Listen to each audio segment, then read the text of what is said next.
Hello guys, welcome to my another blog. আর আজকে আমি তোমাদের সাথে আমার লাইফে একটা স্পেশাল মোমেন্ট শেয়ার করব। দেখো, আমাদের বাড়িতে আজকে পুজো আর বজরংবলী আর সমস্ত ভগবানের জন্য আজকে নতুন মালা আনা হয়েছে। তো এক এক করে তুমি দেখতে থাকো তোমরা।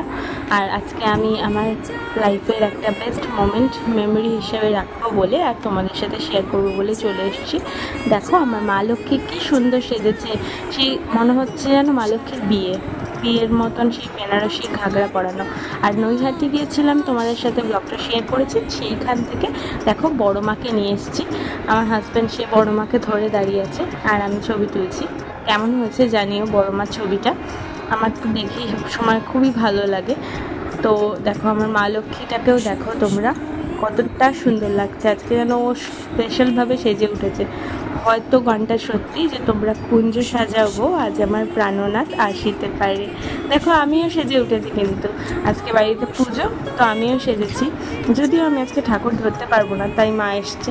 দেখো, সত্যিকারের মা লক্ষ্মীর প্রাণনাথ চলে এসেছে আর আমি সেটার জন্য খুবই এক্সাইটেড। কারণ আমার মা লক্ষ্মীটা বাড়িতে একা ছিল, তোমাদের সাথে আগেই শেয়ার করেছি। তার জন্য আমি বায়না করে আমার হাজব্যান্ডকে বলে এই মা লক্ষ্মীটাকে নিয়ে এসেছি। এটাও স্পেশালি সারপ্রাইজ হিসেবে আমার জন্য নিয়ে এসছে।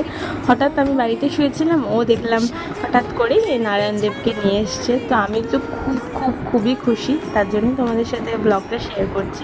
আমি বলে বোঝাতে পারবো না যে মা লক্ষ্মীর পাশে নারায়ণকে নিয়ে আসার পরে আমি কতটা খুশি। মানে আমি প্রচুরভাবে চাইছিলাম যে মা লক্ষ্মী যেন একা না থাকে।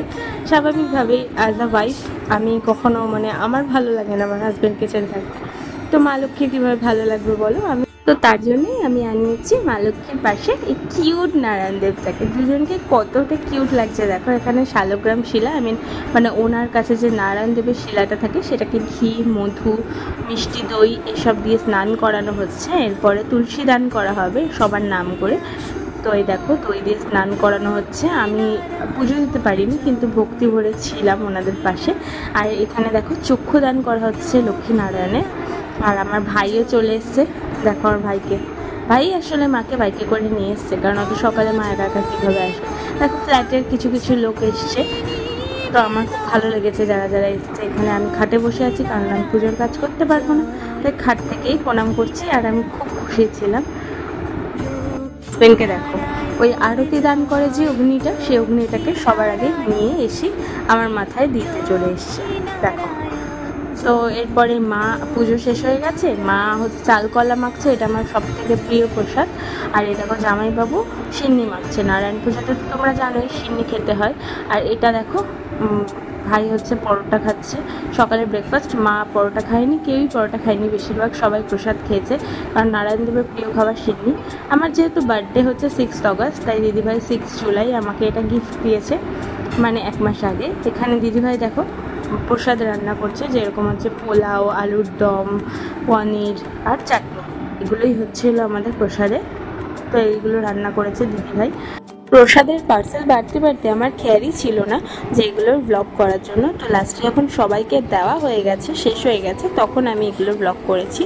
আরেকটা খুশির খবর তোমাদের সাথে শেয়ার করতে চলে এসেছি। সেটা হচ্ছে আমার যে রেডমি নোট 9 প্রো ফোনটা ছিল, সেই রেডমির ফোনটা খারাপ হয়ে যাওয়ায় আমি একটা ভিভো V30 ফোন কিনেছি। আসলে এটা আমার হাজব্যান্ড গিফট দিয়েছে আমার বার্থডে উপলক্ষে। তো আমার যেহেতু বার্থডে এগিয়ে আসছে 1 মাস বাকি, সেই কারণে আমি দুটো গিফট পেয়ে গেছি, সাথে আরেকটা শাড়িও পেয়েছি। ঠিক আছে, বোতল আর ফোনটা তো তোমাদের দেখিয়ে দিলাম। শাড়িটা মা দিয়েছে, আর সেই শাড়িটা তোমাদেরকে একদিন পরে ব্লগ করব। তো দেখো ফোনটা কেমন হয়েছে অবশ্যই জানিও। এখানে দেখো আমরা চলে যাচ্ছি হচ্ছে চায়ের ধাবা। শ্যামনগরে নতুন একটা ধাবা খুলেছে, চায়ের ধাবা। তোমরা অবশ্যই যেও, কিন্তু আমরা এত ভিড় আমাদের একদমই ভালো লাগে না, কারণ আমাদের মনে হয় যে ভিড়ে বসা মানেই টাইম ওয়েস্ট। ঠিক আছে, তো টাইম ওয়েস্ট করে অর্ডার দেওয়ার অনেকক্ষণ পরে হচ্ছে স্ন্যাক্স দেয়। এখানে দেখো সব কুঠির মতন করা, সব গার্লফ্রেন্ডরা একদম আইডল এটা প্লেস। ঠিক আছে, গার্লফ্রেন্ড বয়ফ্রেন্ডের জন্য, তো কাপলদের জন্য। এখানে দেখো আমরা হচ্ছে চিকেনের বল অর্ডার করেছিলাম। আর এই দেখো চা দিয়ে আমরা চিকেন বল খেয়ে নিচ্ছি সবাই মিলে। তো আমার ভাই, আমি, দিদিভাই আর জামাইবাবু আর আমার হাজব্যান্ড, এরাই 5জন মিলেই গেছিলাম। তো এত ভিড়, তো আমরা বেশি কিছু অর্ডার করতে পারিনি। তো বেরিয়ে এসে আমরা চলে গেছি আরেকটা ধাবাতে। সেই ধাবাটাও অবশ্যই তোমাদের সাথে শেয়ার করছি। শ্যামনগর থেকে কিছুটা এগিয়ে গেলে এই ধাবাটা পড়ে। এখানে দেখো কত বাইক, আমাদের গাড়িটা পার্কিং করা হচ্ছে, মানে এটা সার্ভিস রোড, এখানে তুমি যত খুশি গাড়ি পার্কিং করতে পারো। এটা আসলে একটা ধাবারই জন্য তৈরি হয়েছে এই জায়গাটা। তো দেখো এখানে আমরা কত কিছু খাবার ছিল, কিন্তু আমি পাস্তা খেয়েছি, এগ পাস্তা। আর এরপরে এই পাস্তাটা খেয়ে ভালো লেগেছিলো, তো ম্যাগি অর্ডার করেছিলাম কারণ পাস্তা শেষ হয়ে গেছে। দেখো দিদি এখানে ম্যাগিও বানিয়ে দিয়েছে।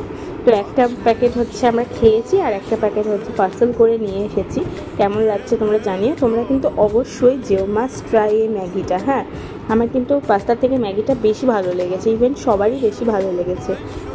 খাওয়া দাওয়া শেষ হয়ে গেছে, এখন আমাদের বাড়ি ফেরার পালা।